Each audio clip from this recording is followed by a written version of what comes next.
Hey, what's going on, guys? Welcome back to Young Lemon Smoke. My name is Justin. If you guys are not subscribed, please consider going down and subscribing. Leave a comment in the comment section below. I'd love to hear from you. Let me know what you're smoking this morning. Today, I am smoking some Cornell and Dale, our founding fathers. It was a gift that was sent to me from Alan Harrelson from the Pipe Cottage, along with this pipe.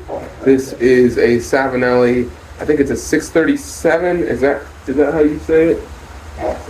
It is Savinelli 673. Sorry. Today it is raining and windy, so I hope that y'all can hear me. And if the audio quality is not good, I probably won't end up posting this. But today, something was on my mind about making a video on resourcefulness. Now, we live in a day and an age where everything is pretty much handed to us, right? Where everything that we do is outsourced, and very seldom do we ever insource our things. If you're hungry, you can just run down the street to the local Walmart. If you're on a trip and you're really hungry, you can stop at McDonald's. We outsource our own personal protection to law enforcement. A lot of people don't actually personally protect themselves, and even our health we outsource, and we don't even take care of our own physical health. So I think that if we would all save a lot of money, and we'd all become a lot more capable Americans if we started insourcing some of the things that we outsource.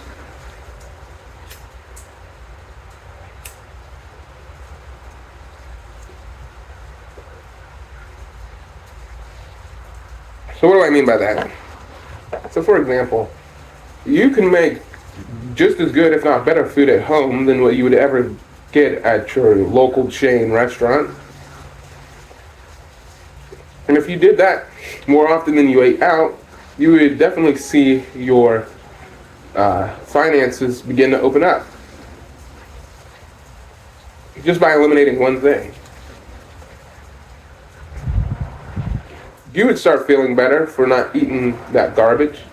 And as you're doing that, you can start looking for ways to start growing your own food, which is one way to be less reliant on others. Also,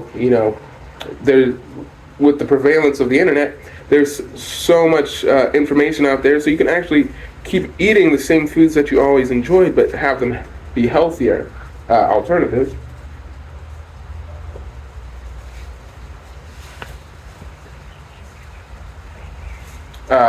Another one is vehicle maintenance. Doing your own oil changes. It takes a little bit of time. Let's say it takes 30, 45 minutes, maybe an hour if you let your car cool down before you begin the process. But all that takes is very basic hand tools. You just need whatever socket or wrench fits around the drain plug bolt. You need the oil, which will cost, let's say, $35 plus a filter, so let's call it $40 altogether. And you can do that over in the evening someday after you come home from work. Take an hour, do that. Enjoy a pipe while you're doing it.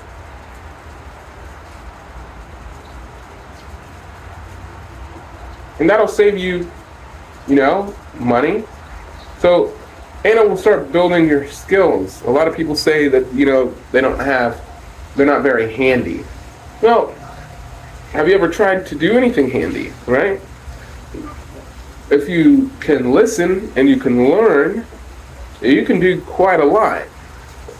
You can do way more than you ever thought possible. For example, a few months back, I was driving my car, and I have a car that happens to be a stick shift, and I was going to work one day, and I was like, oh man, I know that my clutch is starting to slip. And so I put it off as long as I could, but after a while it was just becoming too big of a hassle, and I didn't want to get stranded. So I called into my local transmission place to see how much it would cost them to replace my transmission. And they quoted me about $2,200. So that's parts and labor.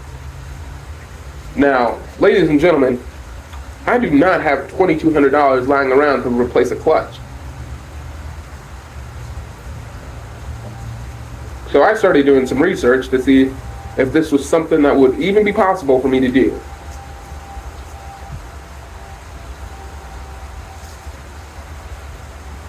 So I started watching YouTube videos, kind of getting a basis of understanding on how replacing a clutch would look. And through my own research and my naivety, I decided that I was going to embark on this journey. Now, it was a friend of mine and I who decided to do this over a 3-day weekend. Well, it ended up becoming a 3-day weekend, mostly due to the fact that it was a lot more involved than I originally had anticipated. Now, when I was researching this, a lot of people were like, hey, just so you know, this is not for the faint of heart. And I'm not recommending that a lot of you people go out on your first endeavor and go and replace the transmission, but I started off doing oil changes, then I started doing my own brakes, and I built my way up until the point where I had enough confidence in myself where I felt like I could undergo this. And I'm going to be honest, there were some times in the process where I wasn't sure if I was actually going to be able to complete it. But when I finally put that transmission back together, and when I finally put those wheels on the ground and put that car in reverse and it rolled backwards, it was a sweet, sweet thing. And now I have a confidence in myself. I have a confidence in my car because I did the work myself. I know exactly how it was done. I also have a resourcefulness, which is something that can't be given to you. It's something that has to be something that you go out and seek and earn yourself.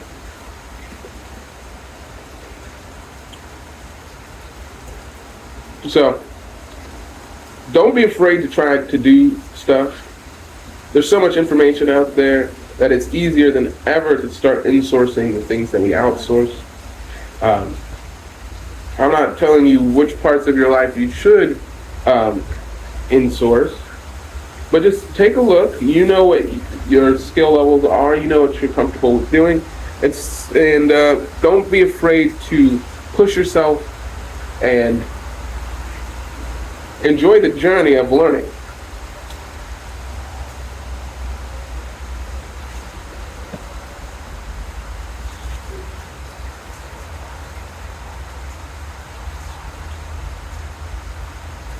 It was a beautiful process. But I hope this video was encouraging to somebody who hasn't ever tried doing something like this. I hope that it gives you some inspiration, gives you some pointers. And it doesn't have to be as big as changing a transmission. It can be as simple as cooking a new dish and gathering the ingredients and becoming a resourceful person in that sense. So I hope this Saturday finds you guys well. And I will catch you guys in the next video. Goodbye.